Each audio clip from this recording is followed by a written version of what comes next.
ज्वारी लागवड, उत्पादन, जमीन व हवामान. कृषी हवामानाच्या दृष्टीने महाराष्ट्राचे 9 विभागापैकी 5 विभागात ज्वारीची लागवड केली जाते. संक्रमण प्रदेश या विभागात पश्चिम महाराष्ट्रात सह्याद्रीच्या रांगातील घाटमाथ्याचा प्रदेश येतो. या प्रदेशात 700 ते 1750 मिलीमीटर पाऊस पडतो. उन्हाळा व थंडी कडक नसते. यामधील शेतजमीन काळ्या दगडापासून तयार झालेली असून करड्या रंगाची व कमी अधिक खोली असलेली आढळते. सर्वसाधारण प्रदेश चढउताराचा आहे. आवर्षण प्रदेश या विभागामध्ये जळगाव जिल्ह्याचा पश्चिमेकडील भाग, धुळे, नंदुरबार, नाशिक, पुणे, सातारा व सांगली जिल्ह्याचा मध्य व पूर्व भाग, बीड व उस्मानाबाद या जिल्ह्यांचा पश्चिम भाग व अहमदनगर आणि सोलापूर या जिल्ह्यांचा समावेश होतो. या प्रदेशात पाऊस अत्यंत कमी पडतो. सर्वसाधारण प्रदेश चढउताराचा आहे. येथील शेतजमीन चुनखडीची असलेली काळसर आणि कमी अधिक आढळते. रब्बी ज्वारीचे सर्वात जास्त क्षेत्र या विभागात येते. निश्चित पावसाचा प्रदेश जळगाव जिल्ह्याचा पूर्व भाग, औरंगाबाद, उस्मानाबाद जिल्ह्याचा पूर्व भाग तसेच बुलढाणा, अकोला, अमरावती, परभणी हे जिल्हे आणि नांदेड जिल्ह्याचा पश्चिम भाग यांचा समावेश होतो. या प्रदेशात 700 ते 900 मिलीमीटर पाऊस निश्चितपणे पडतो. जमीन अधिक खोलीची व सपाट आढळते. जास्त पावसाचा प्रदेश या प्रदेशात नागपूर, वर्धा, यवतमाळ व नांदेड जिल्ह्याचा पूर्व भाग आणि चंद्रपूर जिल्ह्याचा पश्चिम भाग यांचा समावेश होतो. या विभागात 900 ते 1250 मिलीमीटर पाऊस पडतो. यातील शेतजमीन दुष्काळी प्रदेश व निश्चित पावसाचा प्रदेश यामधील जमिनीसारखीच आहे. ज्वारी हे उष्ण व समशीतोष्ण प्रदेशात घेतले जाणारे पीक आहे. या पिकास उष्ण व कोरडे हवामान असेल तर पीक चांगले येते, परंतु तापमान 40 अंश सेंटीग्रेडच्या वर आणि 10 अंश सेंटीग्रेडच्या खाली आल्यानंतर ज्वारीच्या वाढीवर अनिष्ट परिणाम होतो व त्यात दाणे भरत नाहीत.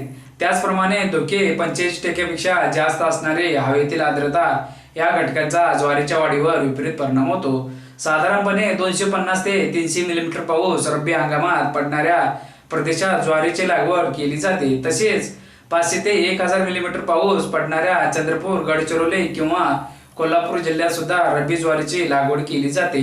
पाणी साठलेल्या जमिनीत ज्वारीच्या वाढीवर अनिष्ट परिणाम होतो. महाराष्ट्रात रब्बी ज्वारीचे पीक पश्चिम महाराष्ट्रातील पुणे, सोलापूर व अहमदनगर आणि मराठवाड्यातील उस्मानाबाद, बीड व औरंगाबाद या जिल्ह्यात घेतले जाते. हे जिल्हे महाराष्ट्रातील आवर्षण प्रवण जिल्हे म्हणून ओळखले जातात. या भागात बहुतेक वेळा पेरणीनंतर पाऊस पडत नाही. तेव्हा अशा अनिश्चित व अवेळी पडणाऱ्या पावसावर ज्वारी घेण्यासाठी सुधारित कोरडवाहू मशागत पद्धतीचा अवलंब करणे गरजेचे आहे. रब्बी हंगामातील जमिनीत पाणी मुरवण्याचे तंत्र. बांध बंदिस्ती. प्रथम ऑगस्ट सप्टेंबर महिन्यात पावसाची तीव्रता जास्त असल्यास व जमीन उताराची असल्यास पाणी जास्त वेगाने वाहून जाते. त्यामुळे जमिनीत कमी पाणी मुरते, म्हणून उथळ व मध्यम खोल जमिनीत ढाळीचे बांध टाकावे. त्यामुळे जमिनीवरून वाहून जाणारे पाणी ठिकठिकाणी थोपवले जाऊन जमिनीत पाणी मुरवण्याची क्रिया दीर्घकाळ होऊन ओलावा आधी साठविण्यास मदत होती. तसेच जमिनीत अंतर्भागातील पाण्याची पातळी वाढून विहिरींना जास्त प्रमाणात पाणी उपलब्ध होते. रब्बी हंगामातील ज्वारीसाठी पाण्याचा पुरवठा करण्याच्या दृष्टीने खरीप हंगामातील ऑगस्ट व सप्टेंबर महिन्यात पडणाऱ्या पावसाचा प्रत्येक थेंब आणि थेंब जमिनीत मुरवणे अतिशय महत्त्वाचे आहे. या जमिनीत मुरलेल्या पावसाच्या पाण्यावर रब्बी ज्वारीचे उत्पादन अवलंबून आहे. त्यासाठी रब्बी हंगामात जमिनीत पाणी कसे मुरवता येईल यासाठी खालील बाबी लक्षात घेणे आवश्यक आहे. अंतर बांध व्यवस्थापन. पावसाळ्यापूर्वी किंवा पावसाळा सुरू होता जमिनीत लहान सारी वरंबे पाडून किंवा लहान लहान सारे पाडून जमिनीची बांधणी करावी. त्यामुळे पावसाचे पाणी जमिनीवरून वाहून जाण्याचे प्रमाण कमी होऊन ते जास्त प्रमाणात जमिनीत मुरते व जमिनीत ओलाव्याची अधिक साठवण होते. उतारास आडवी मशागत. बांध बंदिस्ती केलेल्या क्षेत्रात नांगरणी, कुळवणी, पेरणी व कोळपणी यासारखी शेती मशागतीची कामे जमिनीच्या उतारास आडवी करावी. नांगरणीमुळे जमीन भुसभुशीत होऊन ती जास्त ओलावा साठवण्यास मदत होते. कुळवणी केल्यामुळे तणांचा नाश होतो. तणे पिकापेक्षा दुपटीने अधिक ओलावा शोषून घेतात. त्यामुळे तणांचा बंदोबस्त केल्यास ज्वारी पिकास अधिक ओलावा मिळतो. तसेच रब्बी ज्वारीत आंतरमशागत केल्याने जमिनीच्या पृष्ठभागावर भुसभुशीत मातीचा थर तयार होतो व त्यांचा आच्छादनासारखा काही प्रमाणात उपयोग होतो. त्यामुळे जमिनीत भेगा पडण्याचे प्रमाण कमी होऊन जमिनीच्या भेगावटे उडून जाणाऱ्या ओलावाचे प्रमाण कमी होते. कोळपणी करणे अतिशय महत्त्वाचे. रब्बी हंगामात पीक वाढत असताना त्याबरोबर तणे देखील वाढत असतात. ती पाणी, अन्नद्रव्य आणि सूर्यप्रकाश याबाबत पिकाशी स्पर्धा करतात. पीक उगवून आल्यानंतर त्यात ठराविक दिवसात कोळपणी करणे अतिशय महत्वाचे असते। याचा उद्देश म्हणजे तण नष्ट करणे आणि वाया जाणारी ओल थांबवणे। त्यामुळे रब्बी हंगामात कोळपणीचा फार महत्वाचा सहभाग आहे। ग्रामीण भागात एक कोळपणी म्हणजे अर्धे पाणी अशी म्हण आहे। म्हणजे एकदा कोळपणी केली तर जवळजवळ अर्धे पाणी दिल्याप्रमाणे फायदा होतो।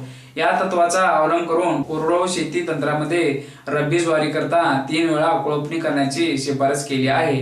पहिली कोळपणी 3 आठवड्याची झाल्यानंतर करावी, त्यामुळे वाढणारे तण नष्ट होऊन त्याद्वारे होणारा पाण्याचा अपव्यय टाळता येतो। दुसरी कोळपणी पीक 5 आठवड्याचे झाल्यानंतर करावी, त्यावेळेस जमिनीत ओल कमी झाल्याने जमिनीला सूक्ष्म भेगा पडू लागतात। त्या कोळपणी केल्याने बुजल्या जातात, त्यामुळे बाष्पीभवनाची क्रिया मंद होते व जमिनीत ओलावा साठवून राहण्यास मदत होते। तिसरी कोळपणी पीक 8 आठवड्याचे झाल्यानंतर करावी, त्यासाठी दातरी कोळप्याचा वापर करावा। तसेच आंतरमशागती करता खुरपणी करणे महत्वाचे आहे, परंतु सुरुवातीस ज्यावेळी जमीन मऊ आहे आणि तण वाढत आहे त्यावेळी या खुरपणीचा उपयोग होतो। बैल कोळपे चालवल्याने खोलवर मशागत करता येते आणि जमीन भुसभुशीत होऊन मातीचा थर चांगला बसू शकतो आणि जमिनीतील ओलावा कमी होण्याचे प्रमाण थांबवता येते। पर्यायाने जमिनीत ओलावा अधिक काळ टिकून राहतो। आच्छादनाचा वापर रब्बी हंगामामध्ये आच्छादनाचा वापर हा बाष्पीभवन थांबवणे आणि तणांचा बंदोबस्त करणे असा दुहेरी उपयुक्त आहे। आच्छादनासाठी साधारणतः तूरकाट्या, दसकटे, वाळलेले गवत, गव्हाचे काड इत्यादींचा वापर करता येतो। दर हेक्टरी 5 ते 10 टन आच्छादनाचा वापर करावा, त्यामुळे 40 ते 50% उत्पादन वाढते असे सिद्ध झाले आहे। आच्छादन जेवढे लवकर करता येईल तेवढे उपयुक्त ठरते। कोणत्याही परिस्थितीत पीक 6 आठवडे होण्याच्या आत आच्छादनाचा वापर करावा। आच्छादन हे बी उगवल्यापासून 15 दिवसाच्या आत लवकरात लवकर करावे। पिकांच्या 2 ओळी सारखे पसरून टाकावे, त्यामुळे बाष्पीभवनावाटे होणाऱ्या ओलाव्याची तीव्रता कमी होते। म्हणूनच रब्बी ज्वारीस आच्छादनाचा वापर करणे म्हणजे एक शेततळी खोदून असे वाहून जाणारे पाणी त्यात साठवता येते। शेततळी पाणलोट क्षेत्राच्या खोलगट भागात खोदवीत उंचवट्याच्या जमिनीवरून वाहून जाणारे पाणी तळ्याकडे वळवण्यासाठी योग्य ठिकाणी गवताचे मार्ग तयार करावेत। अशा प्रकारे तळ्यात साठवलेले पाणी पिकास निकडीच्या अवस्थेत संरक्षण पाणी म्हणून वापरता येते। रब्बी ज्वारीस एक संरक्षण पाणी दिल्यास उत्पादनात 50 ते 60% वाढ होते। अशा पद्धतीने वरील सर्व बाबींचा आणि एकात्मिक रीतीने अवलंब केल्यास पावसाचे जास्तीत जास्त पाणी जमिनीत मुरवून रब्बी ज्वारीच्या वाढीसाठी आणि अधिक उत्पादनासाठी फायदेशीर ठरेल। रब्बी ज्वारीचे उत्पादन तंत्र: जमिनीची निवड मध्यम ते भारी जमिनीत ओल जास्त काळ टिकून राहत असल्याने अशा जमिनीत ज्वारीची पेरणी करावी। रब्बी ज्वारीसाठी 6.5 ते 7.5 सामो असलेली जमीन निवडावी। कमी खोलीच्या जमिनीत पाण्याचा ताण पडून ज्वारीचे पीक पोटीच्या अवस्थेपर्यंत वाढते, त्याकरता पाणी धरून ठेवण्याची क्षमता असलेली जमीन या पिकासाठी निवडावी।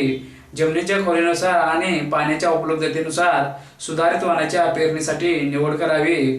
भारी जमिनीसाठी फुले यशोदा, मध्यम जमिनीसाठी चित्रा, फुले माऊली, मालदांडी 35-1 आणि हलक्या जमिनीसाठी सिलेक्शन 3 फुले माऊली या जातींची निवड करावी। ज्वारीचे उत्पादन व लागवडीच्या बाबतीत महाराष्ट्र हे देशातील एक अग्रेसर राज्य आहे। गेल्या 25 वर्षाच्या आकडेवारीवरून असे लक्षात येते की 60% रब्बी ज्वारीचे उत्पादन आपल्या राज्यात होते। रब्बी ज्वारीचे उत्पादन वाढण्यास निश्चित मर्यादा आहेत। प्रामुख्याने आवर्षण प्रवण क्षेत्रात हे पीक घेतले जाते। अनिश्चित पर्जन्यमान आणि सतत पडणारा दुष्काळामुळे ज्वारीचे उत्पादन येत नाही। यासाठी पाणी साठवण्याच्या तंत्राबरोबर उत्पादन वाढीच्या घटकांचा वापर सुधारित अवलंब केल्यास ज्वारीच्या उत्पादनात हमखास भर पडू शकेल। पूर्व मशागत: रब्बी हंगामात ज्वारीची पेरणी वेळेत करण्यासाठी जमिनीची मशागत पेरणीपूर्वी करावी। ज्वारी पेरणीपूर्वी जमिनीची नांगरट केल्यास जमिनीत पाणी मुरण्यास मदत होते, त्याकरता नांगरट व कुळवाच्या पाळ्या इत्यादी मशागतीची कामे उतारास आडवी करावी।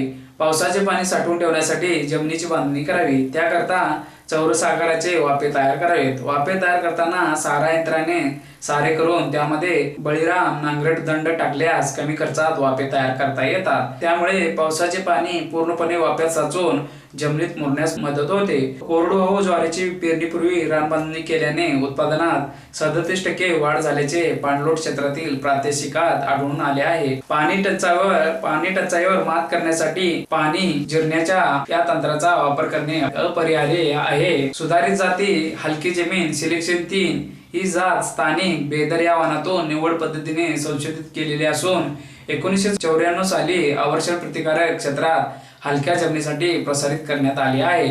ही जात 105 ते 110 दिवसात पक्की होते आणि प्रचलित मालदांडीपेक्षा 10 ते 25 दिवस लवकर तयार होते।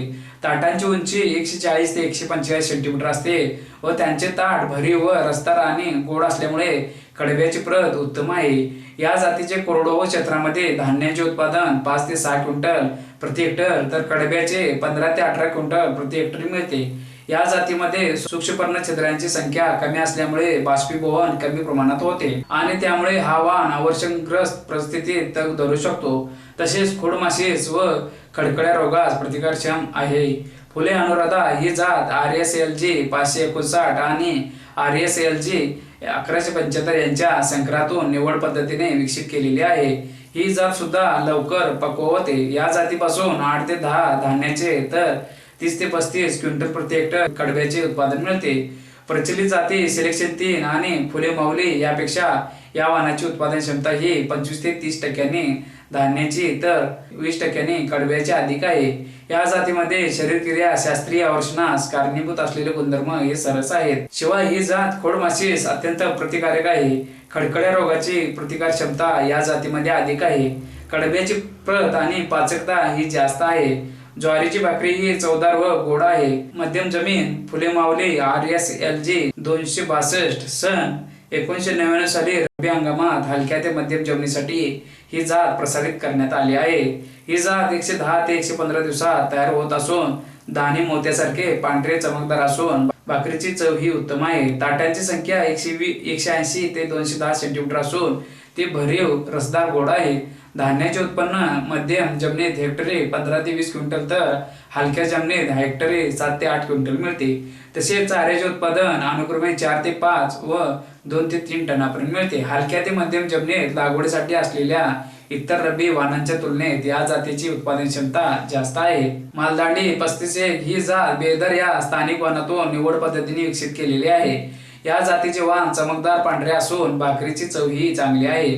हा वाण 120 ते 125 दिवसात पक्व होतो। त्यापासून धान्य हेक्टरी 15 ते 18 क्विंटल तर कडब्याचे उत्पन्न 60 टनापर्यंत मिळते। ही जात खोडमाशीस प्रतिकारक्षम आहे परंतु हा वाण हलक्या जमिनीस योग्य नाही। CSV 14R SPV 839 ही जात 1992 साली राष्ट्रीय स्तरावर प्रसारित करण्यात आलेली असून मध्यम ते भारी जमिनीसाठी योग्य आहे। या जातीचे वाण मोत्यासारखे चमकदार असून भाकरीची चव ही चांगली आहे। ही जात 115 ते 120 दिवसात तयार होते। यापासून प्रति हेक्टरी धान्याचे व कडब्याचे उत्पन्न हे स्वाती वाणापेक्षा 10 ते 12% जास्त आहे। खोडमाशी व खोडकिडीस प्रतिकार आहे। तसेच आवर्षणास प्रतिकारक्षम असून खडखड्या रोगास कमी प्रमाणात बळी पडते। फुले चित्रा ज्वारी संशोधन प्रकल्प महात्मा फुले कृषी विद्यापीठ येथे संशोधित केलेला नवीन वाण SPV 655 RSLG 206 या वाणांच्या संकरातून तयार केला होता। या वाणाची आवर्षण प्रवण भागात मध्यम जमिनीसाठी शिफारस केलेली आहे। याचे दाणे मोत्यासारखे शुभ्र आहेत व कडब्याची प्रत ही उत्तम आहे। सरासरी उत्पन्न 20 ते 25 क्विंटल प्रति हेक्टर आहे। भारी जमीन CSV 216 फुले यशोदा ही जात स्थानिक वाणातून निवड पद्धतीने विकसित केली असून ती 1998 साली मध्यम ते भारी जमिनीकरता लागवडीसाठी प्रसारित करण्यात आली आहे। दाणे मोत्यासारखे पांढरे चमकदार असून भाकरीची चव ही उत्तम आहे। ही जात मालदांडी प्रमाणेच 120 ते 125 दिवसात तयार होते। ताटांची उंची 240 ते 270 सेंटीमीटर असून ती भरीव रसदार गोड आहे व ते वाऱ्याने लोळत नाही। त्यामुळे कडब्याची प्रत चांगली आहे। ही जात खोडमाशी व खडबड्या रोगास कमी प्रमाणात बळी पडते। या जातीच्या धान्याचे उत्पन्न हेक्टरी 30 ते 32 क्विंटल तर कडब्याचे उत्पन्न हेक्टरी 7 ते 8 टन इतके मिळते। या जातीच्या जिरायतीमध्ये इतर प्रचलित वाणांची तुलनेत उत्पादन क्षमता खूप आहे। स्वाती SPV 504 मालदांडी 35 व SPV 86 यांच्या संकरातून निवड पद्धतीने ही जात विकसित करण्यात आली असून 1985 साली मध्यम ते भारी जमिनीसाठी प्रसारित करण्यात आली आहे।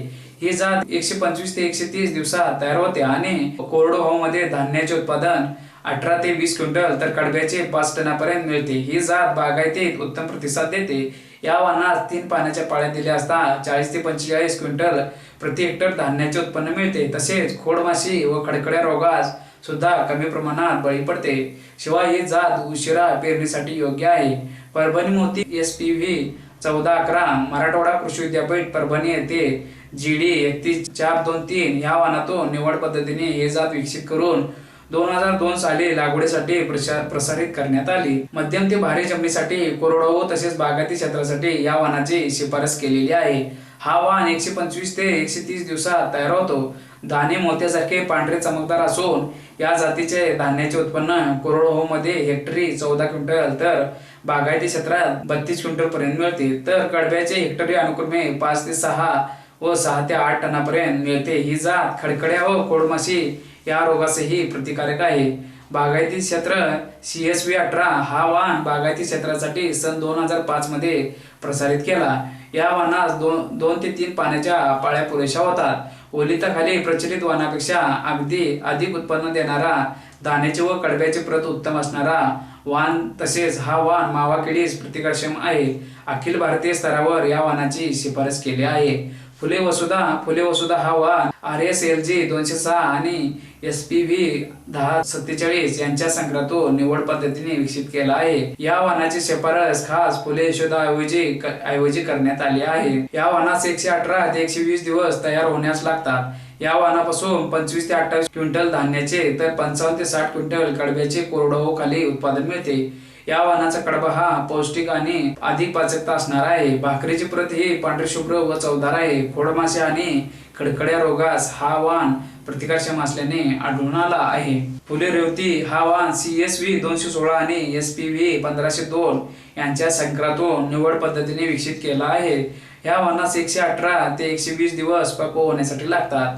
या वाहनापासून 35 ते 40 क्विंटल धान्याचे तर 90 ते 100 क्विंटल कडब्याचे उत्पन्न मिळू शकतं. हा वाहन खतास व बागायतीस उत्तम प्रतिसाद देतो. हा वाहन खोडमासे आणि खडखड्या रोगास प्रतिकारक्षम आहे. कडब्याची आणि भाकरीची प्रत ही मालदांडी प्रमाणे चांगली आहे. CSV 22 ही जात SPV 1359 आणि RSP 2 यांच्या संकरातून निवड पद्धतीने संशोधित केली आहे.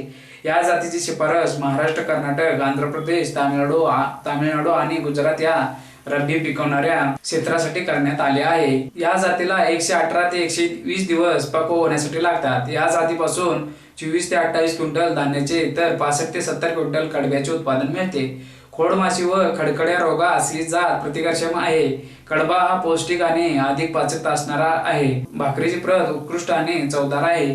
इतर उपयोगी करता वाहन हुरड्याचा वाहन फुले उतरा हुरड्यापासून फुले उतरा हा 2005 साली प्रसारित केला आहे. या वाहनाचा हुरडा हा 95 ते 100 दिवसात काढण्याला येतो. यापासून 20 ते 25 क्विंटल इतके हुरड्याचे प्रति हेक्टरी उत्पादन मिळते. कडब्याचे उत्पादन सुद्धा या वाहनापासून 45 ते 50 क्विंटल इतके मिळते. खोडमाशी खडखड्या आणि अवर्षणास हा वाहन प्रतिकार आहे.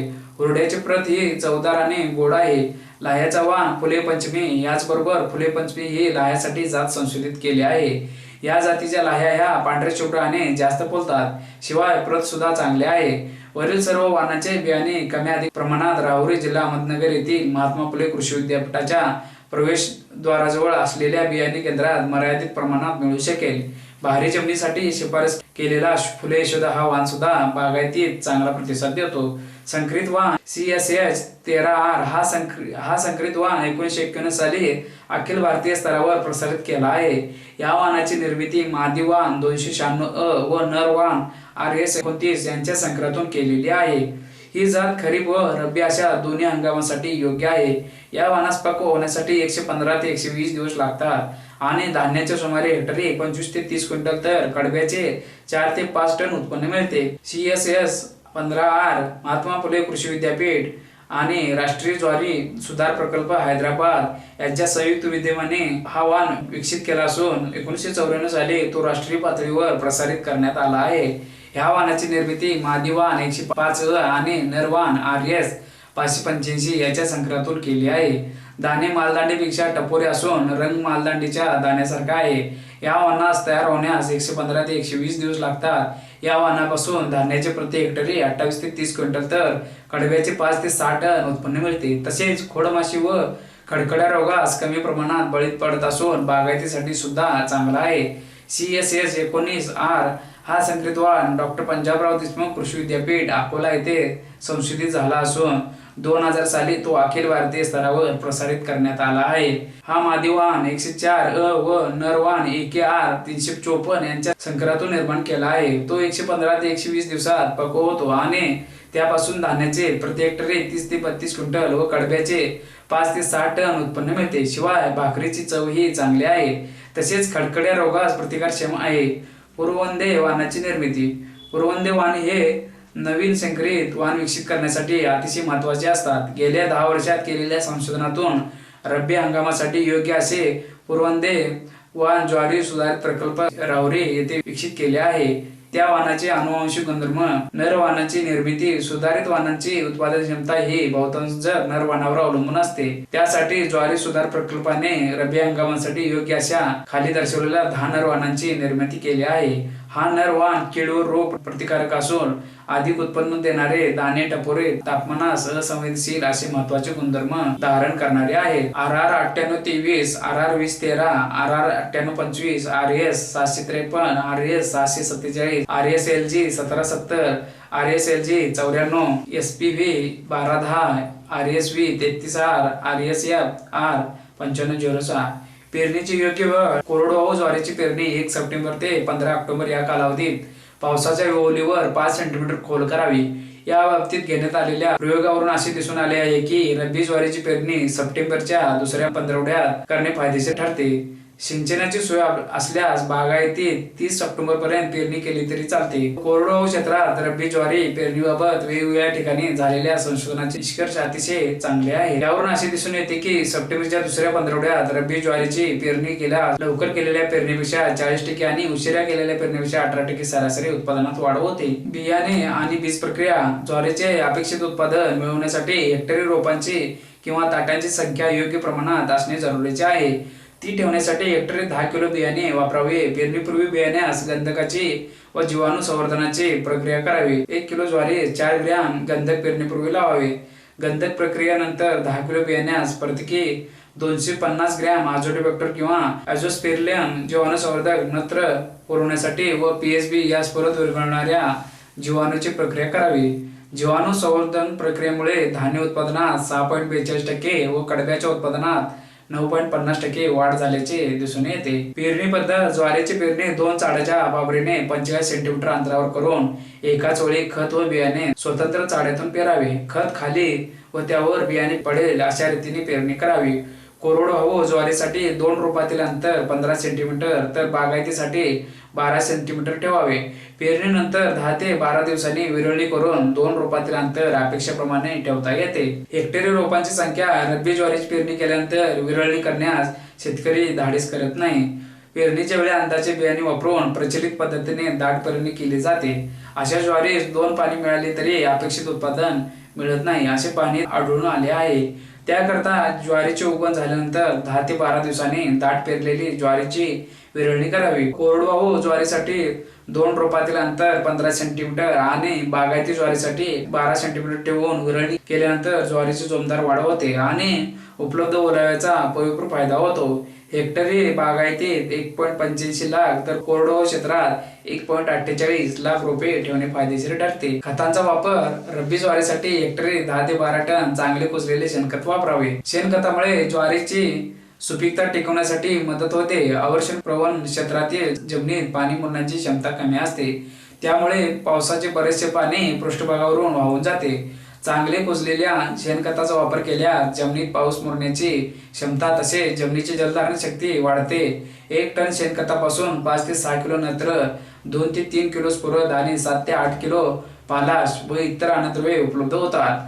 कोरडवाहू रब्बी ज्वारीस रासायनिक खते दिल्यास उत्पादनात लक्षणीय वाढ तर होते, शिवाय पीक 10 ते 15 दिवस लवकर तयार होते। रासायनिक खतांच्या वापरामुळे सुरुवातीपासूनच पीक जोमदार येते, तसेच फुलोऱ्यात 8 ते 10 दिवस लवकर येते आणि लवकर पीक तयार झाल्यामुळे आवर्षणाचे झळ कमी होते। ज्वारी सुधारित वाण नत्रास प्रतिसाद देतात। कोरडवाहू ज्वारीस खते देण्याचे शेतकरी टाळतात, मात्र या पिकास 1 किलो नत्र दिल्यास 10 ते 15 किलो धान्याचे उत्पादन वाढत असल्याने कोरडवाहू ज्वारीच्या संशोधनात आढळून आले आहे.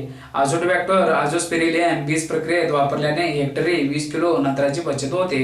त्याचप्रमाणे स्फुरदयुक्त खते पिकास उपलब्ध होण्यासाठी फॉस्फेट सोडोबोलायझिंग बॅक्टेरिया या जीवाणूची बीज प्रक्रिया करावी. ज्वारीला खते देताना 2 चाळीच्या पावरीने पेरून दिल्यास पिकास त्याचा पुरेपूर फायदा होतो. त्याकरता खते पेरून द्यावीत.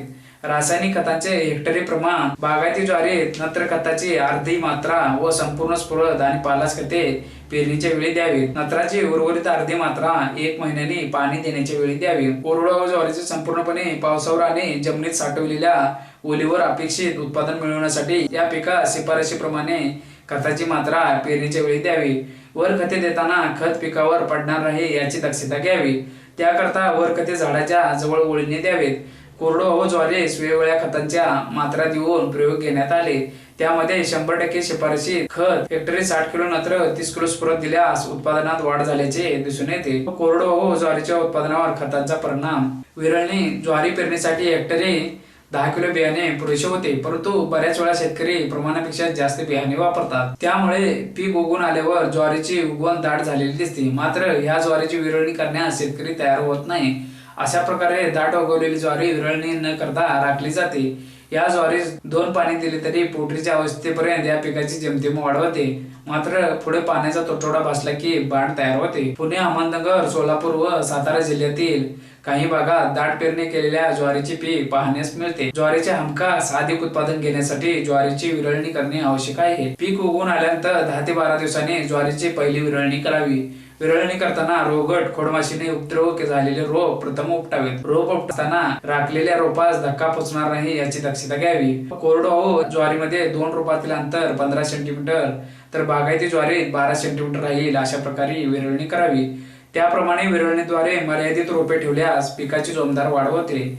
योग्य रोपे ठेवल्याने सूर्यप्रकाश, खत आणि पाणी यासाठी रोपामध्ये स्पर्धा कमी होते. ज्वारी पिकाचे भरघोस उत्पादन मिळण्यासाठी दाट पेरलेल्या ज्वारीची विरळणी ही सर्वात महत्वाची बाब आहे. विरळणीमुळे कोरडवाहू ज्वारीचे उत्पादन दुपटीने वाढल्याचे आढळून आले आहे.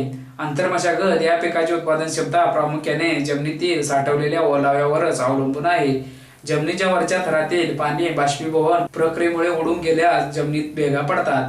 ज्वारीची पेरणी केल्यानंतर पाऊस न झाल्यास 30 ते 35 दिवसांनी जमिनीस भेगा पडण्यास सुरुवात होते.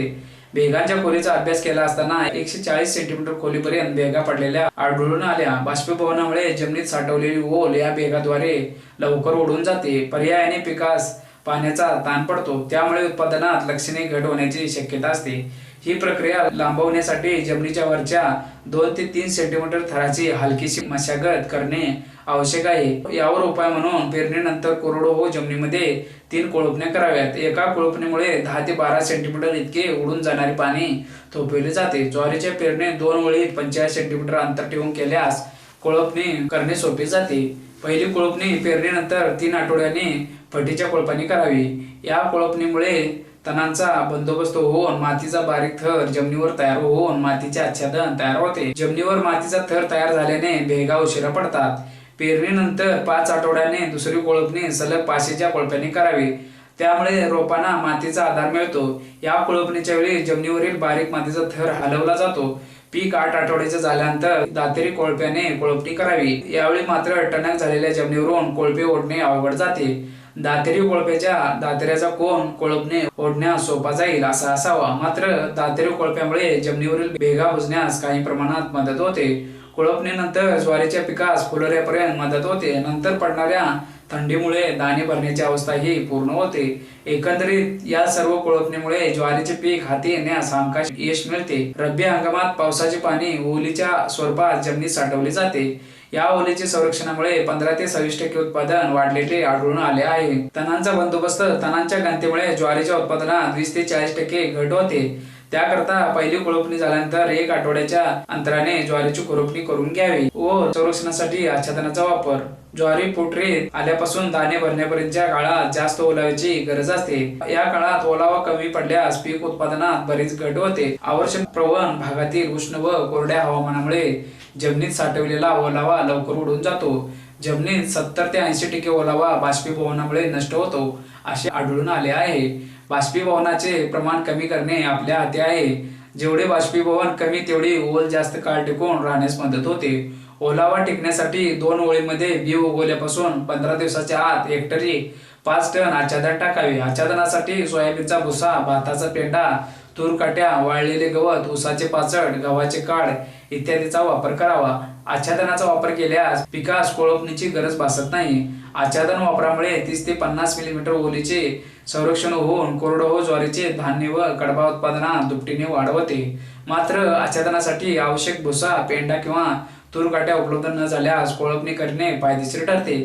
पीक फेरपालट आणि पीक क्रम ज्वारीच्या उत्पादनासाठी आणि जमिनीची सुपीकता टिकवण्यासाठी पीक फेरपालटीमध्ये द्विदल पिकांचा समावेश फायद्याचा दिसून आला आहे. फेरपालटीसाठी बागायतीत मूग, उडीद, सोयाबीन व चवळी इत्यादी द्विदल पिके खरीपात घेऊन त्यानंतर रब्बी हंगामात ज्वारी घेतल्याने उत्पादनात वाढ होते. याबाबत सलग 4 वर्षे घेण्यात आलेल्या पीक क्रमाच्या निष्कर्षावरून असे दिसून आले की खरीपातील सोयाबीन नंतर रब्बी हंगामात ज्वारी घेणे आर्थिकदृष्ट्या अधिक फायदेशीर ठरते. खरीपात मूग, उडीद, भुईमूग आणि सोयाबीन ही पिके घेऊन नंतर रब्बी हंगामात ज्वारी पेरले असता 20 ते 30 किलो नत्राची बचतही होते. पाणी व्यवस्थापन ज्वारी हे प्रामुख्याने कोरडवाहू पीक म्हणून ओळखले जाते. या पिकास तयार होण्यासाठी 110 ते 130 दिवस लागत असल्याने मोठ्या प्रमाणात धान्य व कडब्याचे उत्पादन घेण्यासाठी या पिकाला पाण्याची गरज असते. बागायती ज्वारी पिकास दिलेल्या पाण्यापैकी 25.4 सेंटीमीटर पाणी बाष्पीभवन व निष्कासनाद्वारे ओढून जाते. बागायती ज्वारीसाठी हेक्टरी 40 सेंटीमीटर पाणी लागते. म्हणजेच हेक्टरी 40 लाख लिटर पाण्याची या पिकास गरज आहे. या पिकास दिलेल्या पाण्यापैकी 70% पाणी पहिल्या 30 सेंटीमीटर जमिनीच्या थरातून, 16% पाणी दुसऱ्या थरातून, 9% पाणी तिसऱ्या थरातून तर उरलेले 5% पाणी चौथ्या थरातून पीक घेत असते.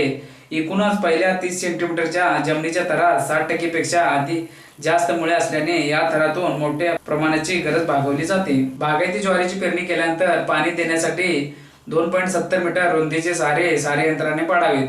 सर्वसाधारणपणे 45 सेंटीमीटर अंतरावर पेरलेल्या ज्वारीच्या 6 ओळी या साऱ्याने ठेवता येतात. सारा यंत्राने बियाणे झाकणे व सारे पाडणे हे दोन्ही कामे एकाच वेळी होतात.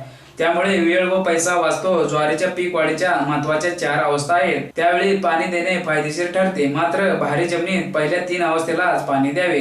पाणी देण्याची अवस्था ज्वारी पिकाचा जोमदार वाढीचा काळ, पीक पोटरीत असताना, पीक फुलोऱ्यात असताना, कापसाचे दाणे भरण्याचा काळ. जोमदार वाढीचा काळ ज्वारीची पेरणी केल्यानंतर 28 ते 30 दिवसांनी ज्वारी गुडघ्यापर्यंत वाढलेली असते. या अवस्थेत ज्वारीच्या गाभ्यात ज्वारीची कणीस तयार होण्यास सुरुवात होते. त्यामुळे कणसातील दाण्यांची संख्या याच अवस्थेत निश्चित होते. या अवस्थेत पिकांची जोमदार वाढ होते. चाऱ्याच्या उत्पादनात याच पाण्याने भर पडते. नत्र खताचा दुसरा हप्ता देण्यासाठी याच पाण्याचा उपयोग होतो. पानांचा आकार व ताटांची उंची या पाण्यामुळे वाढत असल्याने अन्नद्रव्ये तयार करण्यासाठी क्रिया वेगाने होते. पर्यायाने खताचा पुरेपूर वापर होऊन उत्पादनात भर पडण्यास मदत होते. पीक पोटरीत असताना ज्वारीची पेरणी केल्यानंतर 50 ते 55 दिवसांनी पीक पोटरीत येते. यावेळी कणीस ताटातून बाहेर पडण्याच्या अवस्थेत असते. पिकाची वाढ शेवटच्या पानापर्यंत झालेली दिसून येते. पाणी मिळाल्याने ज्वारी निसवण्याची प्रक्रिया पूर्ण होते. अन्नद्रव्ये ताटातून कणसात जाण्यासाठी मदत होते आणि कणसाचा आकार मोठा होण्यास मदत होते. पीक फुलोऱ्यात असताना पहिल्या 2 अवस्था पाण्याच्या दृष्टीने महत्वाच्या व नाजूक आहेत. सर्वसाधारणपणे 70 ते 75 दिवसात ज्वारी फुलोऱ्यात येते. या अवस्थेत पाणी मिळाल्याने कणसात दाणे भरण्यास मदत होते आणि कणसाचे वजन वाढून एकूण उत्पादन वाढते. कणसात दाणे भरण्याचा काळ ज्वारीची पेरणी झाल्यानंतर 90 ते 95 दिवसात दाणे चिकाचे अवस्थेत असतात. वास्तविक चौथ्या पाण्याची गरज असल्यास पिकास पाणी द्यावे. हलक्या व मध्यम जमिनीत ज्वारीस या पाण्याची गरज भासते. भारी जमिनीत पाणी धरून ठेवण्याची क्षमता अधिक असते. तसेच या अवस्थेत काळ्या भारी जमिनीस भेगा पडलेल्या असतात. भेगाळलेल्या जमिनीत पिकाला पाणी देणे मुश्किल होते आणि गरजेपेक्षा जास्त पाणी वाया जाते. पाणी व्यवस्थापन संशोधन निष्कर्ष ज्वारीला वेगवेगळ्या अवस्थेत पाणी दिल्यानंतर उत्पादनावर कसा परिणाम होतो याचा अभ्यास सलग 3 वर्षे ज्वारी संशोधन प्रकल्पात करण्यात आला. त्यातून असे दिसून आले की ज्वारीला भारी जमिनीत 3 पाणी दिले असता मिळणारे उत्पादन 4 पाण्याच्या उत्पादनाच्या जवळपास मिळते. त्याचप्रमाणे चौथ्या पाण्याच्या वेळी जमिनीस भेगा पडत असल्याने गरजेपेक्षा जास्त पाणी द्यावे लागते आणि ज्वारी लोळण्याचे प्रमाण वाढलेले आढळून आले. पीक वाढीच्या अवस्थेनुसार पाणी दिल्याने ज्वारी उत्पादनावर झालेला परिणाम. तुषार सिंचन पद्धत कोरडवाहू ज्वारीसाठी संरक्षित पाणी देण्यासाठी तुषार सिंचन पद्धत फायदेशीर दिसून आली आहे. कमी पाणी उपलब्ध असल्यास तुषार सिंचनाने पीक वाचवता येते. मात्र एक पाणी उपलब्ध असल्यास पेरणीनंतर 28 ते 30 दिवसात किंवा 50 ते 55 दिवसांनी हे पाणी दिल्यास ज्वारीची वाढ चांगली होऊन हमखास उत्पादन मिळू शकते. दोन पाणी उपलब्ध असल्यास पहिले पाणी 28 ते 30 दिवसांनी व दुसरे पाणी 50 ते 55 दिवसांनी द्यावे. ह्या पद्धतीचा वापर करून 5 सेंटीमीटर खोलीचे संरक्षित पाणी ज्वारीला दिल्यानंतर उत्पादनात 25 ते 30% वाढ झाल्याचे संशोधनात आढळून आले आहे. रब्बी ज्वारीतील कीड व रोगांचे मार्गदर्शन. रब्बी ज्वारीच्या महत्वाच्या किडी खोडमाशी ही माशी घरात आढळणाऱ्या माशीसारखीच परंतु लहान आणि रंगाने करडे असते. मादी पानाच्या खालच्या बाजूला सूक्ष्म लंबाकाराची पांढऱ्या रंगाची अंडी एक अशी घालते. अंड्यातून 2 ते 3 दिवसांनी आळी बाहेर पडते आणि पोंग्यात शिरते. आळीचा रंग पिवळा असतो आणि तिला पाय नसतात. आळी 8 ते 10 दिवसांनी कोशावस्थेत जाते. कोश पानावर अगर जमिनीत केल्या जातात. साधारणतः 3 आठवड्यात एका पिढीचा जीवनक्रम पूर्ण होतो. या पिढीचा प्रादुर्भाव जुलैमध्ये सुरू होतो आणि पुढे वाढत जातो. ऑगस्टच्या शेवटी अथवा सप्टेंबरच्या सुरुवातीच्या काळात तो अत्युच्च आढळतो, नंतर कमी होतो आणि ऑक्टोबरच्या शेवटी पुन्हा वाढतो आणि नोव्हेंबर पासून कमी होऊ लागतो. जर अधूनमधून पाऊस पडत असेल आणि तापमान 35 अंश सेंटीग्रेडच्या आसपास असेल तर या किडीची वाढ झपाट्याने होते. नुकसानीचा प्रकार. अंडी उगवल्यानंतर आळी पोंग्यात प्रवेश करते आणि रोपाच्या वाढीचा भाग खाऊन नाश करते. त्यामुळे वाढणारा शेंडा कोलमडतो, मग पोंगा सुकतो, वाळतो व सडतो. त्याला पोंगामर असे संबोधले जाते. असे मेलेले पोंगे सहजासहजी उपसून येतात. या किडीचा प्रादुर्भाव 1 महिन्याचे होईपर्यंत होतो. नुकसान झालेल्या रोपांना बाजूने फुटवे फुटतात. अशा फुटव्यावरही किडीचा प्रादुर्भाव होतो. किडींचे प्रमाण वाढल्यास पीक एकदम विरळ दिसू लागते आणि मग ते मोडण्याशिवाय पर्याय राहत नाही. प्रयोगांत असे दिसून आले आहे की या किडीमुळे ज्वारीच्या धान्याचे 40 ते 45% आणि कडब्याचे 30 ते 35% नुकसान होते. खोडकिड्याचे पतंग मध्यम आकाराचे असतात. मादी पानाच्या खालच्या बाजूवर मध्य शरीराजवळ 10 ते 80च्या पुंजक्याने साधारणतः 500 अंडी घालते. अंडी 4 ते 5 दिवसात उबतात आणि आळ्या बाहेर पडतात. अंडी 3 ते 4 आठवड्याने कोश तयार करते. कोशातून 8 ते 10 दिवसांनी पतंग बाहेर पडतात. उन्हाळी हंगामात उकिरड्यातील चिपाडे यामध्ये कीड आढळून येते. नुकसानीचा प्रकार. पोंग्यातील मावाच्या वरच्या बाजूवर लहान लहान पारदर्शक पुरण आढळतात. तथापि खालच्या बाजूवर कसल्याही प्रकारची इजा दिसून येत नाही. अशा वेळी खोडकिड्याचा प्रादुर्भाव झाला असे समजावे. अंडे उगवल्यानंतर आळी पोंग्यात शिरते आणि कोवळ्या पानावर उपजीविका करते. कोवळ्या पानावर आडव्या रेषेत लहान लहान छिद्रे पडलेली दिसतात. वाढणाऱ्या शेंड्याला इजा होऊन विशिष्ट प्रकारची पोंगामर होते. किडीचा प्रादुर्भाव साधारणतः पीक 1 महिन्याचे झाल्यापासून कणसात दाणे भरेपर्यंत होऊ शकतो. मावा आकाराने लहान असतो. ज्वारीवर 2 ते 3 प्रकारच्या माव्यांचा प्रादुर्भाव होतो.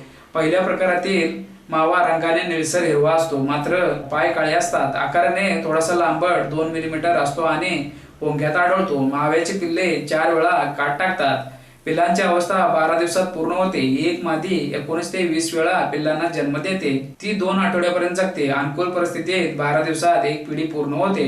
दुसऱ्या प्रकारचा मावा रंगाने पिवळसर असतो व तो जुन्या पानांच्या खालच्या बाजूवर आढळून येतो आणि त्यांची वाढ खालच्या पानाकडून वरच्या पानाकडे होते. एक मादी 2 आठवड्याच्या कालावधीत साधारणतः 60 ते 100 पिलांना जन्म देते. अनुकूल परिस्थितीत या माव्याची 1 आठवड्यात एक पिढी पूर्ण होते. नुकसानीचा प्रकार. हिरवा मावा पिकाच्या सुरुवातीच्या काळात पोंग्यात दिसून येतो. पोंग्यातील रस शोषून घेतो, त्यामुळे पाने पिवळी पडतात आणि कालांतराने वाळतात. या किडीवर मोठ्या प्रमाणावर भक्षक पोंगेची वाढ होते. तुडतुडे डेल फॅसिड. या किडीची मादी पिवळसर करड्या रंगाची तर नर करड्या रंगाचा असतो. तुडतुडे त्यांची पिल्ले पोंग्यात पानाच्या वरच्या बाजूवर ताट आणि पानाच्या बेचक्यात समूह आढळून येतात. एक मादी एका आठवड्याच्या कालावधीत साधारणतः 100 अंडे पानांच्या वरच्या बाजूवर मध्य शरीराला भेगा पडून घालते. साधारणतः 1 ते 7 दिवसात अंडी उभवून त्याच्यातून पिल्ले बाहेर पडतात. पिल्लांचा जीवनक्रम 2 आठवड्यात पूर्ण होतो. नुकसानीचा प्रकार. तुडतुडे आणि त्याचे पिल्ले पोंग्याच्या पानातील रस शोषून घेतात. किडीद्वारे झालेल्या इजेमुळे पानातून रस बाहेर पडतो आणि पानावर आणि त्याचे साखरेत रूपांतर होते. त्यामुळे पान चिकट होतात, त्यावर काळी बुरशी वाढते, त्यामुळे चिकटा पडला असेही संबोधले जाते. मीज माश्या अतिशय लहान असतात. त्यांचा पोटाकडचा भाग नारंगी असतो आणि पंख पारदर्शक असतात. मादी फुलात अंडी घालते. एक मादी साधारणतः 75 ते 100 अंडी घालते. अंडी घालण्याची प्रक्रिया सकाळी 6 ते 11 वाजेपर्यंत चालते. अंडी घातल्यानंतर ती दुपारी मरून जाते. अंडी 1 ते 4 दिवसात उबवून त्यातून आळ्या बाहेर पडतात. आळ्या 7 ते 12 दिवसापर्यंत जगतात आणि कंसातच कोश करतात. कोशातून 3 ते 8 दिवसांनी माशी बाहेर पडते. माश्या कमीत कमी 2 तास आणि जास्तीत जास्त 2 दिवस जगतात. प्रत्येक पिढीतील काही काळ्या कंसात सुप्तावस्थेत जातात. या अवस्थेत त्या 3 ते 4 वर्षे राहू शकतात. वातावरण अनुकूल म्हणजे तापमान 25 ते 30 अंश डिग्री सेंटीग्रेड आणि हवेतील आर्द्रता 60% पेक्षा जास्त झाली म्हणजे आळ्या सुप्तावस्थेतून बाहेर येतात. नुकसानीचा प्रकार आळी फुलातील बीजांडू कोशावर उपजीविका करते. त्यामुळे कंसात दाणे भरत नाहीत आणि पिकात फक्त पिस्याच दिसून येतात. या किडीमुळे उत्पादनात 60% घट होते. कोळी ही कीड आकाराने अतिशय लहान असून ती डोळ्याला सहजासहजी दिसत नाही. कोळी रंगाने हिरवे असतात आणि ते पानाच्या खालच्या बाजूवर राहतात, वाढतात आणि पानावर खालच्या बाजूने जाळी करतात. त्या जाळीमध्ये मादी अंडी घालते. साधारणतः 2 आठवड्यात या किडीचा जीवनकाळ पूर्ण होतो. किडीचा प्रादुर्भाव पिकाच्या कडेने सुरू होऊन वाऱ्याच्या दिशेने वाढतो. नुकसानीचा प्रकार कोळी पानाच्या खालच्या बाजूस राहून पानातील रस शोषून घेतात. पानावर ज्या ठिकाणी प्रादुर्भाव झाला आहे त्याच्या वरचा भाग सुरुवातीला पिवळसर पडतो आणि नंतर लालसर तांबट होतो. कालांतराने पूर्ण पान लालसर होते. प्रादुर्भाव प्रथम खालच्या पानावर होतो आणि तो हळूहळू वरच्या पानावर जातो व वाढतो. अति प्रादुर्भाव झाल्यास तो कंसात सुद्धा दिसून येतो. पाने वाळून जातात आणि ताटे जमिनीवर लोळतात. उबदार हवामान तसेच पावसाचा पाण्याचा ताण पडल्यास या किडीची वाढ झपाट्याने होते. लष्कर आळी या किडीचे पतंग करड्या रंगाचे तर आळ्या काळ्या चॉकलेटी रंगाच्या असतात. मादी पानाच्या देठाजवळ अगर जमिनीत 20 ते 100च्या समूहाने अंडी घालते. आळी 4 ते 5 आठवडे जगते. या किडीचा प्रादुर्भाव क्वचित होतो, परंतु भरपूर पावसानंतर किंवा पावसाच्या ताणानंतर या किडीची वाढ झपाट्याने होते. नुकसानीचा प्रकार आळ्या आदाशासारखे पाणी खातात आणि फक्त मध्य शिर तेवढी शिल्लक ठेवतात. भुंगे आकाराने लहान असतात. त्यांचा रंग निळसर हिरवट असतो तर काही भुंगे काळसर असतात. ते अतिशय चपळ असतात. धक्का लागल्याबरोबर एका ठिकाणाहून दुसरीकडे उडून जातात. नुकसानीचा प्रकार भुंग्याची उपजीविका पानावर होते तर या किडीच्या आळ्या मुळे खातात. खरपुडे तपकिरी रंगाचे असतात. त्यांना पंख नसतात. मादी पानावर जमिनीवर अंडी घालते. पाऊस पडल्यानंतर अंड्यातून पिल्ले बाहेर पडतात आणि गवतावर अगर पिकावर जगतात. नुकसानीचा प्रकार पीक लहान असताना या किडीचा उपद्रव जाणवतो. खरपुडे पाने खातात. रोपावस्थेतील ज्वारीची या किडीमुळे कित्येक वेळा पूर्ण पाने खाली जातात आणि संपूर्ण पिकाचे नुकसान होते. हुमणी या किडीचा सर्वच अवस्था जमिनीत असतात. भुंगेरे चॉकलेटी काळ्या रंगाचे असतात. आळीचे संपूर्ण शरीर चकचकीत दुधाळ असते आणि डोके लाल असते. त्यांचा आकार इंग्रजी सी सारखा असतो. पावसाळ्याच्या सुरुवातीला भुंगेरे बाहेर येऊन कडुलिंब, बाभूळ, बोर इत्यादी झाडावर खाण्यासाठी आणि मिळण्यासाठी जमा होतात. मादी जमिनीत अंडी घालते. साधारणतः 2 आठवड्याने त्यांच्यातून आळी बाहेर येते. आळी 4 ते 6 महिने जगते आणि जमिनीत कोश करते. एक पिढी एका वर्षात पूर्ण होते. हलक्या आणि निचरा होणाऱ्या जमिनीमध्ये या किडीचा प्रादुर्भाव जास्त होतो. नुकसानीचा प्रकार उगवून आलेल्या ज्वारीवर प्रथम प्रादुर्भाव होतो आणि तथापि पुढील काळातही या किडीपासून नुकसान होते. आळ्या रोपांची मुळे खातात, त्यामुळे रोपे सुकतात आणि 7 ते 8 दिवसांनी मरून जातात. एक आळी 5 मीटर ज्वारीच्या पिकाच्या ओळीतील सर्व रोपांचा नाश करू शकते. कंसातील आळ्या ज्वारीच्या कंसात 3 ते 4 प्रकारच्या आळ्यांचा प्रादुर्भाव दिसून येतो. त्यामध्ये प्रामुख्याने घाटे आळी, सुरवंट, वेबवर्म इत्यादी पासून नुकसान पोहोचते. घाटे आळी बऱ्याच पिकावर आढळून येते. आळी रंगाने हिरवी असते. मादी कंसातील सर्व भागात अंडी घालते. ही अंडी गोल आणि पिवळसर असतात. एक मादी 700 अंडी घालते. अंडी 4 ते 6 दिवसात उगवून आळी बाहेर पडते. आळी 3 ते 4 आठवडे उपजीविका करून कोशावस्थेत जाते. कोश जमिनीत केले जातात. कोशातून 2 ते 4 आठवड्यांनी राखाडी रंगाचे पतंग बाहेर पडतात. सुरवंट पिवळसर करड्या रंगाचे असतात. त्यांच्या अंगावर केस असतात. मादीने अंडी घातल्यानंतर 4 दिवसांनी उगवतात आणि 12 ते 13 दिवसात आळीची अवस्था पूर्ण होते. कोशातून 12 दिवसांनी पतंग बाहेर पडतो. वेबवर्म कंसात जाळ्या करणारी आळी. आळ्या रंगाने करड्या असून त्यांच्या अंगावर केस असतात. पतंग पांढऱ्या रंगाचे असतात. मादी कंसात तसेच दाण्यावर अंडी घालते. अंड्यातून 2 ते 3 दिवसांनी आळी बाहेर पडते. आळीची अवस्था 2 आठवडे राहते. आळ्या कंसात जाळ्या तयार करून आत राहतात आणि जाळीच्या आवरणात कोश करतात. कोशातून 8 दिवसांनी पतंग बाहेर पडतात. रब्बी ज्वारीवरील किडींचे नियंत्रण म्हटले की आपल्या मनात पहिल्यांदा कीटकनाशक दुर्वाळणी अगर फवारणी येते, परंतु कीटकनाशकाच्या वापरामुळे किडीमध्ये कीटकनाशकाला प्रतिकार करण्याची क्षमता निर्माण होते. दुय्यम किडीचे रूपांतर किडीमध्ये होते. किडीबरोबर निसर्गातील त्यांच्या शत्रूचा म्हणजे परोपजीवी आणि भक्षी कीटकांचा नाश होतो. कीटकनाशकाचे अवशेष धान्यात, कडब्यात उतरणे, हवा, जमीन, पाणी यामध्ये कीटकनाशकांचे अवशेष राहणे आणि प्रदूषित वातावरण तयार होणे, आरोग्यास धोका निर्माण होतो इत्यादी वाईट गोष्टी घडतात. म्हणून किडीच्या नियंत्रणासाठी त्याचे एकात्मिक व्यवस्थापन करणे गरजेचे आहे. या पद्धतीत कीड नियंत्रणाच्या वेगवेगळ्या पद्धतीत म्हणजे भौतिक, यांत्रिक, मशागतीच्या पद्धती, पीक लागवडीच्या पद्धती, जैविक पद्धती, वनस्पतीजन्य कीटकनाशकाचा वापर आणि जरूर भासली तर रासायनिक कीटकनाशकांचा वापर वातावरणाचा समतोल राखून एकत्रितपणे अंमलात आणल्या जातात. रब्बी ज्वारीवरील किडीचे एकात्मिक व्यवस्थापन. मशागत. 1 नांगरणे 2 पाळ्या पेरणीपूर्वी देणे. स्वच्छता. मशागतीनंतर पूर्वीच्या पिकाची दसकटे, चिपाटे, बांधावरील गवत, तण काढून आणि वेचून एकत्र करून नष्ट करावे. किड्यांना कमी बळी पडणाऱ्या सुधारित किंवा संकरित वाणांची निवड करणे. सुधारित वाण मालदांडी 35-1, स्वाती CSV 14R, माऊली, फुले, यशोदा व चित्रा. संकरित वाण CSH 15R, CSH 19R. बीज प्रक्रिया. कार्बोसल्फान 25 एसडी 200 ग्रॅम प्रति किलो बियाण्यास. पेरणीच्या वेळी 2 सप्टेंबर 2 पंधरवडा. खते शिफारस केल्याप्रमाणे बियाण्याचे प्रमाण 12 किलो प्रति हेक्टर. अंतर 2 ओळीतील 75 सेंटीमीटर, 2 रोपातील 15 सेंटीमीटर. रब्बी ज्वारीतील रोग आणि त्याचे नियंत्रण. कानी, दाणे, कानी, मोकळी कानी, झिपरी कानी व लांब कानी 4 प्रकारच्या कान्या ज्वारीवर आढळून येतात. महाराष्ट्रात दाणे काढणी आणि मोकळी कानी प्रामुख्याने मोठ्या प्रमाणात आढळून येते.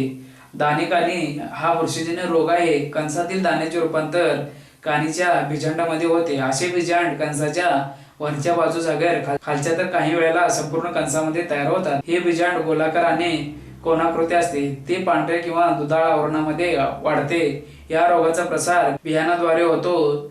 ज्वारीची कापणी तसेच मळणी करताना रोगाचे बीजाणू ज्वारीच्या बियाच्या पृष्ठभागावर चिकटून राहते आणि संपूर्ण बिया मिश्रित होते. पुढे असे बी पेरल्यास बी रुजताना बुरशीचे बीजाणू सुद्धा रुजतात आणि नवीन रोपाला रोगाची बाधा होते. जर हवेमध्ये आर्द्रता कमी असेल आणि तापमान 24 अंश सेंटीग्रेडच्या जवळपास असेल तर या बुरशीची वाढ झपाट्याने होते.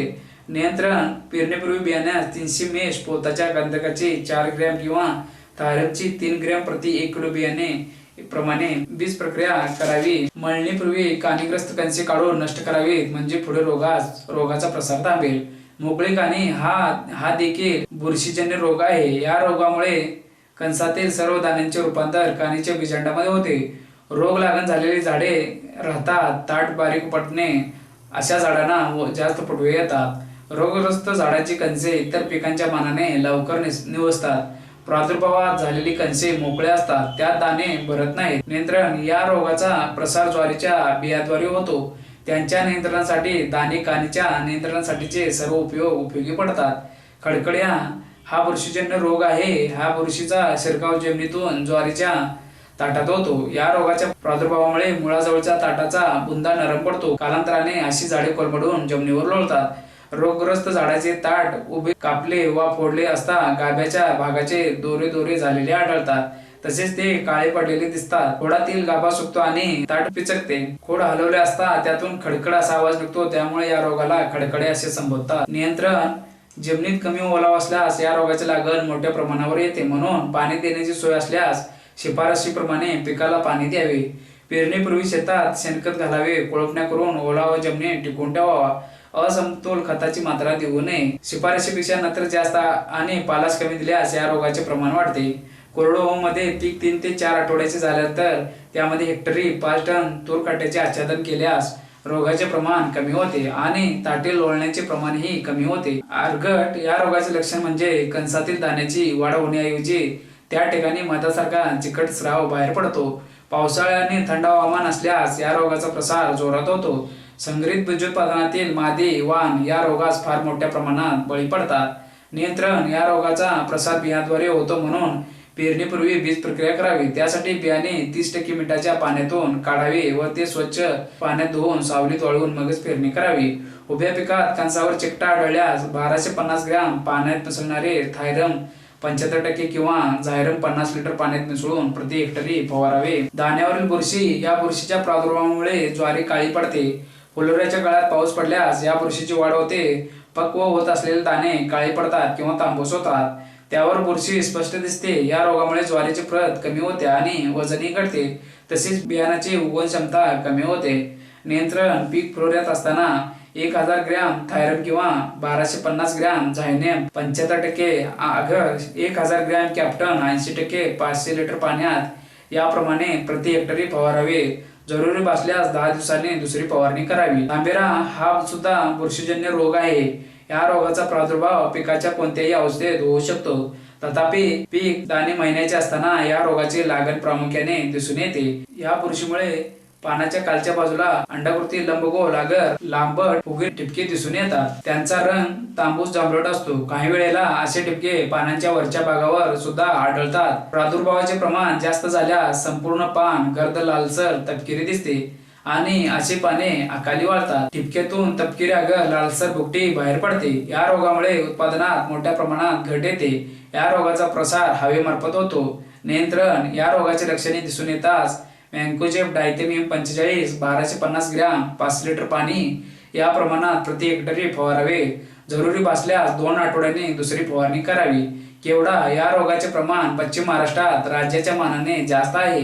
या रोगामुळे पाने पांढरट पिवळसर होतात आणि पानाच्या खालच्या बाजूस पांढऱ्या रंगाची भुकटी दिसून येते.